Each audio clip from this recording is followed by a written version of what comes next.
Bienvenidos, mi nombre es Weimar Pardo, soy ginecólogo, consultor para temas de ginecología para Virrey Solís y hoy vamos a hablar sobre el tema de los criterios de médicos de elegibilidad en planificación familiar.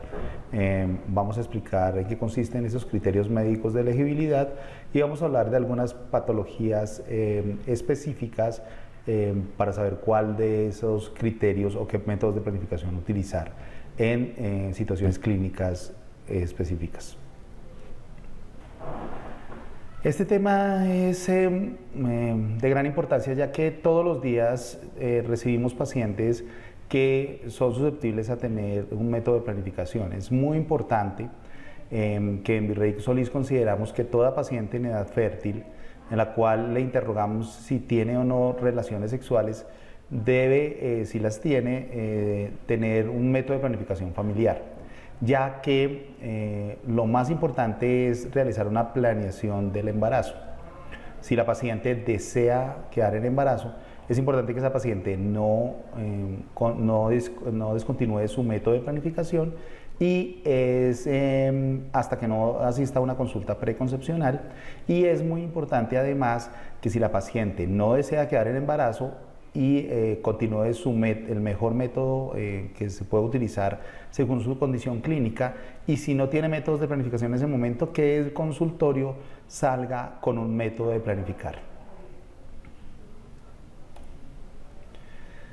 Más de 120 millones de mujeres a nivel mundial quieren evitar un embarazo, pero ellas ni sus parejas están utilizando anticoncepción. Eso es un dato de la Organización Mundial de la Salud del 2015, en el cual demuestra que muchas pacientes tienen relaciones sexuales, pero no planifican cuando tienen sus relaciones sexuales. Entonces, ahí es cuando vemos que la pregunta obligatoria en toda consulta, sin importar cuál es el motivo de consulta, de que si tiene relaciones sexuales en ese momento y si las tiene, con qué está planificando, es obligatoria.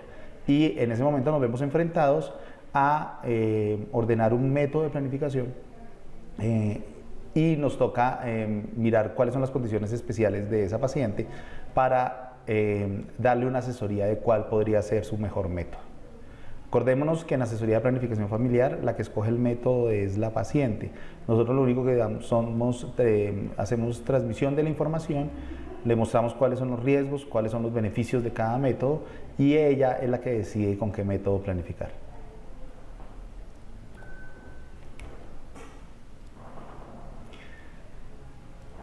Pacientes en los cuales el método de planificación ha fracasado, se ha estudiado y se ha mirado que es que al parecer dentro de su historia clínica no recibieron instrucciones claras acerca de cómo utilizar el método apropiadamente, no han conseguido el método más adecuado a sus necesidades y no está suficientemente preparada para los efectos colaterales que nosotros les explicamos.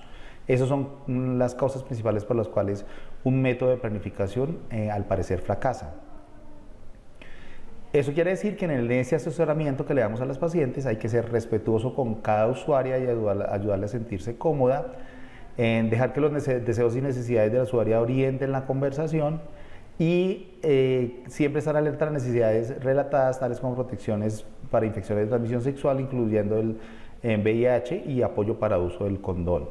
El que uno esté utilizando un método de planificación, sea el cual sea, no contraindica el uso del preservativo. Idealmente, si uno desea tener una protección para enfermedad de transmisión sexual, en cada una de sus relaciones debería utilizar un preservativo. Y hay que tener cuidado en ciertas cosas.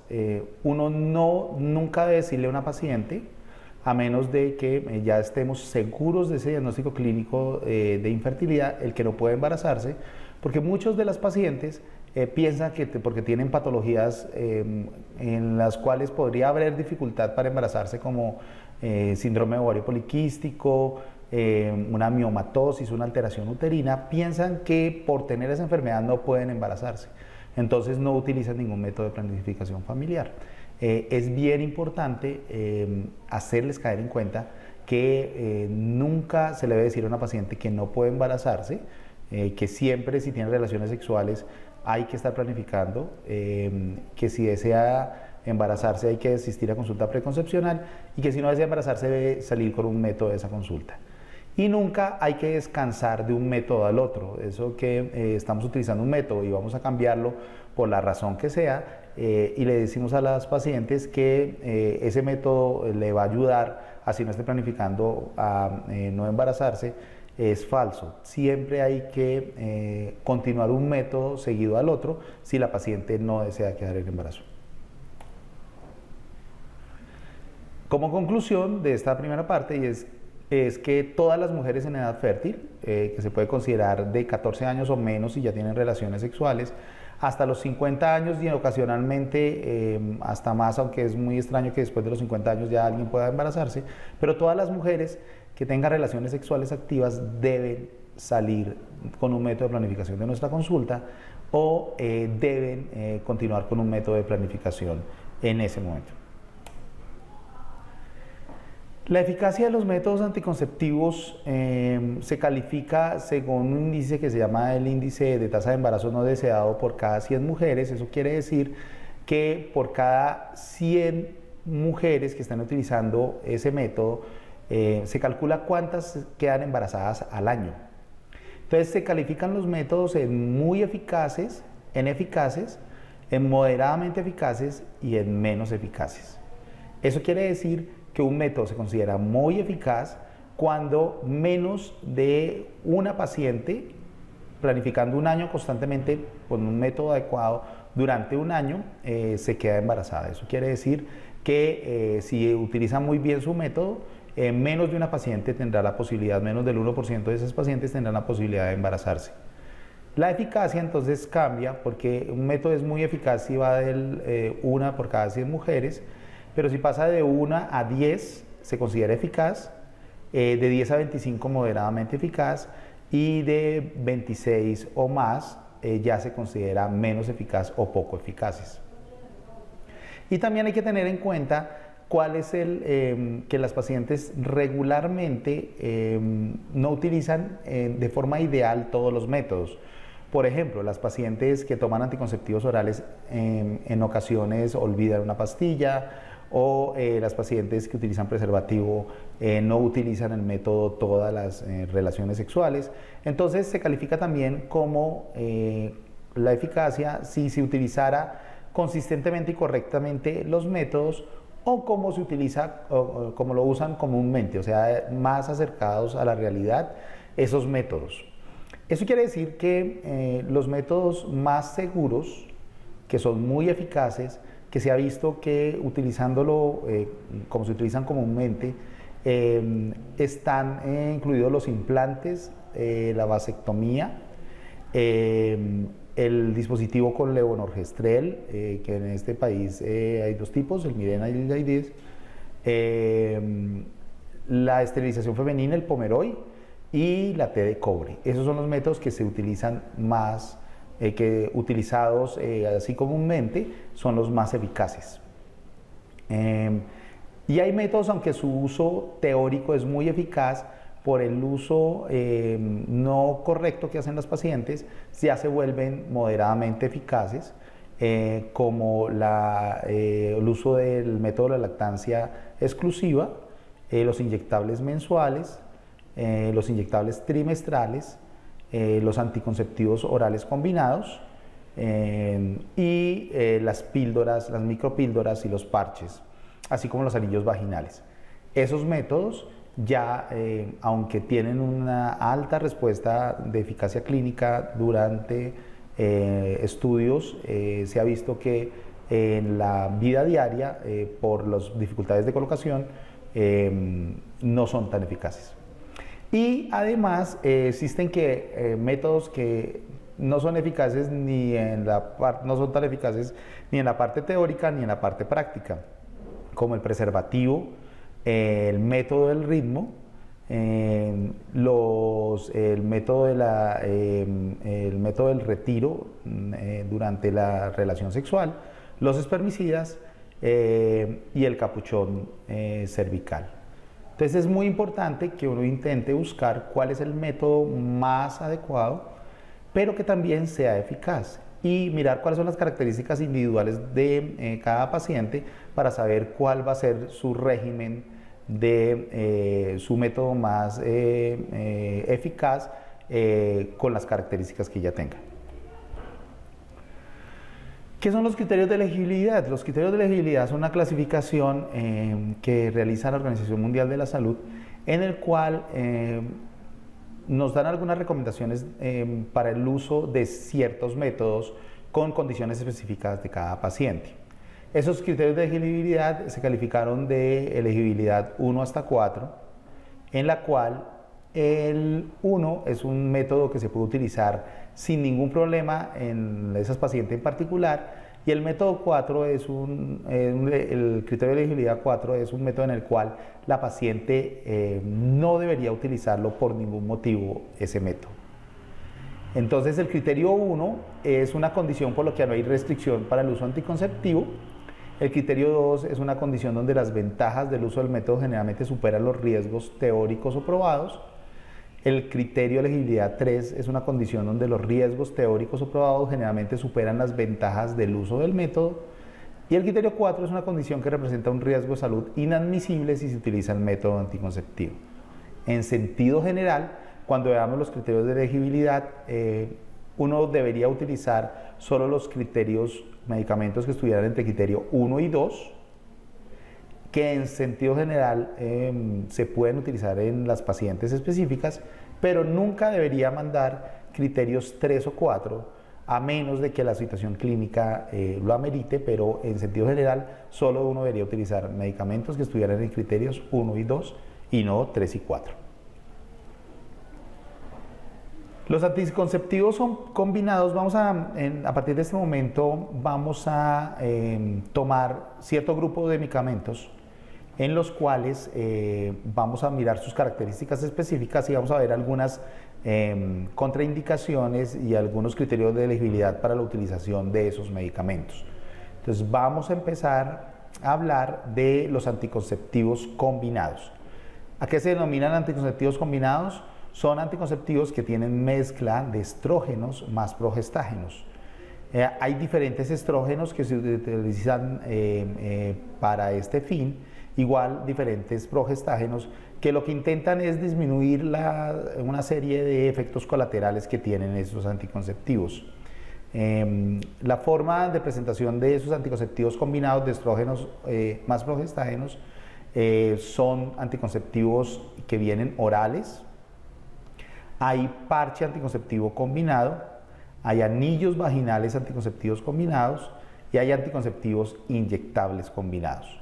Entonces vienen en todas esas presentaciones, son los anticonceptivos orales, las pastillas que regularmente conocemos, parches que hay muchas marcas en el mercado, anillos vaginales que no son tan frecuentes pero que también las hay en el mercado, y los inyectables, básicamente los combinados, son los que se colocan, tienen una frecuencia de aplicación mensual.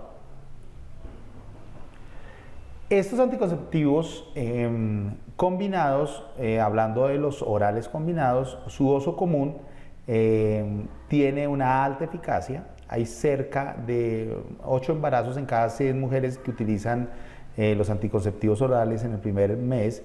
Eso quiere decir que 92 mujeres de cada 100 que utilizan esos anticonceptivos no quedarán embarazadas, o sea, un 8% de esas pacientes quedan embarazadas tomándose los anticonceptivos en un año.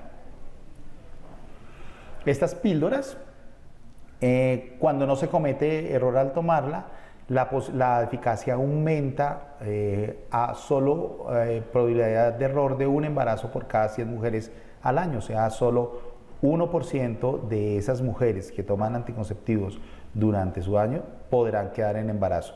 Pero ya vimos que el uso teórico es diferente al uso práctico. ¿Cuáles son los efectos colaterales más importantes en los anticonceptivos orales combinados, o sea, en las píldoras? Hay cambios en los patrones de sangrado, hay cefaleas, hay mareos, hay náuseas y hay dolor mamario. Es importante mirar que no todos los anticonceptivos orales combinados producen estos cambios, pero individualmente cada paciente puede llegar a presentar alguno de estos o más de uno de estos efectos colaterales, y lo más importante es explicarle a la paciente cuáles podrían llegar a ser esos efectos. Además, puede haber cambios de peso, cambios de humor, acné o incremento en la presión arterial. Llama la atención que las pacientes le toman como responsable de que se aumentan 15, 20 kilos cuando empiezan a utilizar los anticonceptivos, pero ya se ve que en los estudios los cambios de peso pueden llevar a un aumento de ese peso desde el momento en que empiezan a tomarse los anticonceptivos, pero el máximo que se ha visto son 2 kilos en un año. O sea que si la señora aumenta 20 kilos debe tener otra razón por la cual ha aumentado tanto de peso y no podemos responsabilizar a los anticonceptivos de ese aumento tan exagerado de peso. Y ahora vamos a hablar de los inyectables mensuales combinados. Los inyectables mensuales combinados son los inyectables que uno coloca cada mes. Hay diferentes marcas, aquí pongo algunos ejemplos como el acetato de medroxiprogesterona con cipionato de estradiol, que es el ciclofen, o el enantato de noresteroona con valerato de estradiol, que es la mesigina. Esos son algunos ejemplos, pero hay muchas más marcas en el mercado, el cual utiliza inyectables mensuales. El uso común es cerca de 3 embarazos en cada 100 mujeres al correr el primer año. Eso quiere decir que tiene una eficacia similar a los anticonceptivos orales. Eso significa que 97 de cada 100 mujeres no quedan embarazadas y el uso teórico es mucho más eficaz, como dijimos. Menos de una mujer queda embarazada de cada 100 durante el año. Es muy importante que estos métodos sean explicados a la paciente, porque así como los anticonceptivos orales, si la paciente no es juiciosa tomándose las pastas todos los días, en los inyectables mensuales combinados, si la paciente no le gusta sentir dolor por la terapia inyectable, no es recomendable colocarlo. Los efectos colaterales de los inyectables son parecidos a los anticonceptivos orales, que son cambios en los patrones de sangrado, aumento de peso, cefaleas, mareo, dolor mamario. Esos son los efectos más importantes. En los parches combinados, los parches son un método que no está tan frecuentemente formulado, pero es un método seguro, es un método que se utiliza en muchos países, que muchas mujeres están muy satisfechas con ese método. Se coloca un parche semanal en diferentes partes del cuerpo, se lo cambia cada semana, la paciente se puede bañar, no hay ningún problema con ese parche, y se descansa una semana para que le venga la menstruación. Tiene una alta eficacia, es igual a los anticonceptivos orales y a los inyectables mensuales, o sea, cerca de 3 embarazos en cada 100 mujeres en el correr del primer año. Y el uso teórico es igual, con una alta eficacia. Efectos colaterales que pueden producir los parches combinados: irritación cutánea, cambios en la menstruación, cefaleas, náuseas, vómitos, tensión y dolor mamarios, dolor abdominal y algunos síntomas de vaginitis. También existen los anillos vaginales combinados, que son terapias mucho menos usadas. La eficacia es similar a los anticonceptivos orales. Y estos anillos combinados son anillos que se colocan también y se dejan por 3 semanas y se pueden retirar, y puede llegar a producir cambios en la menstruación, cefaleas, vaginitis, flujo vaginal blanco. En sentido general, todos estos métodos que son anticonceptivos combinados, o sea, estrógenos más progestágenos, tienen los mismos criterios de elegibilidad. La metodología que vamos a utilizar es que vamos a mirar cuáles son las categorías 3 y 4 de elegibilidad, o sea, en qué pacientes no debemos formular este tipo de anticonceptivos. Los que no estén metidos dentro de estas categorías, se les puede mandar estos tipos de anticonceptivos, o sea, tanto las píldoras como el inyectable mensual, como los parches, como los anillos vaginales. Esos métodos pueden ser utilizados si no están dentro de esta categoría. Entonces, la metodología que vamos a utilizar es pacientes a los cuales no debemos formularle este tipo de métodos. Entonces, ¿a quién no debemos formularle este tipo de métodos?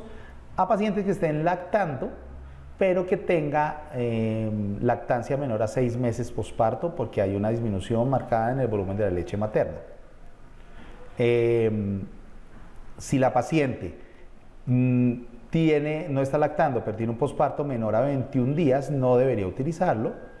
Y porque entre 21 y 42 días, menos de 21 días, hay un alto riesgo de eventos trombóticos venosos.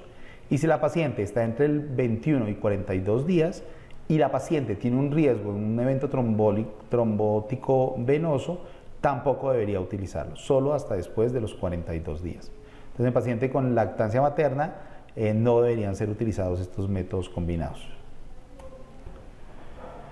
Además, pacientes que tienen alto riesgo de enfermedades cardiovasculares en los cuales aumenta el riesgo de eventos trombóticos, como mujeres mayores de 35 años y fumadoras, o con múltiples riesgos para enfermedad cardiovascular arterial, esas pacientes tienen un alto riesgo y no deberían utilizar en ningún momento de su vida, hasta que no disminuya el riesgo, los anticonceptivos combinados.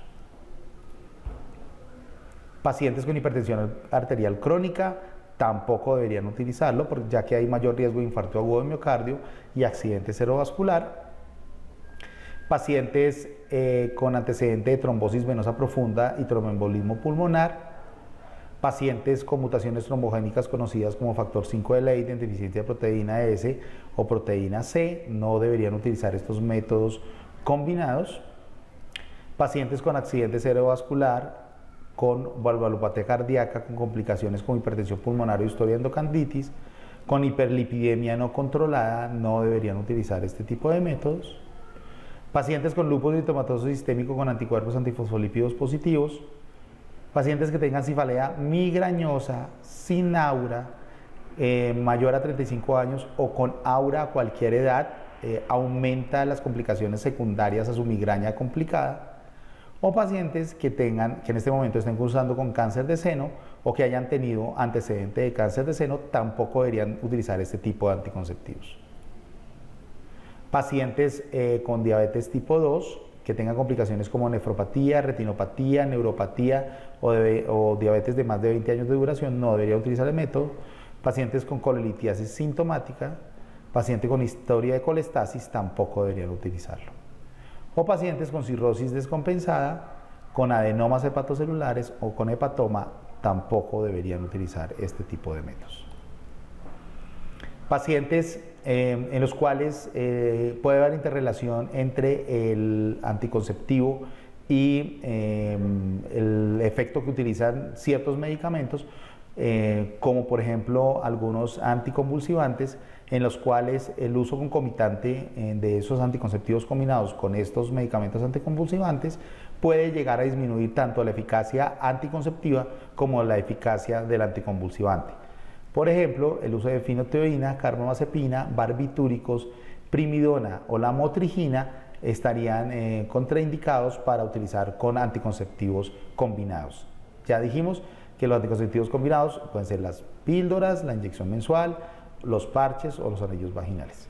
O pacientes que utilicen rifampicina también deberían no utilizar este tipo de métodos. Hasta aquí este video, nos vemos en los siguientes videos.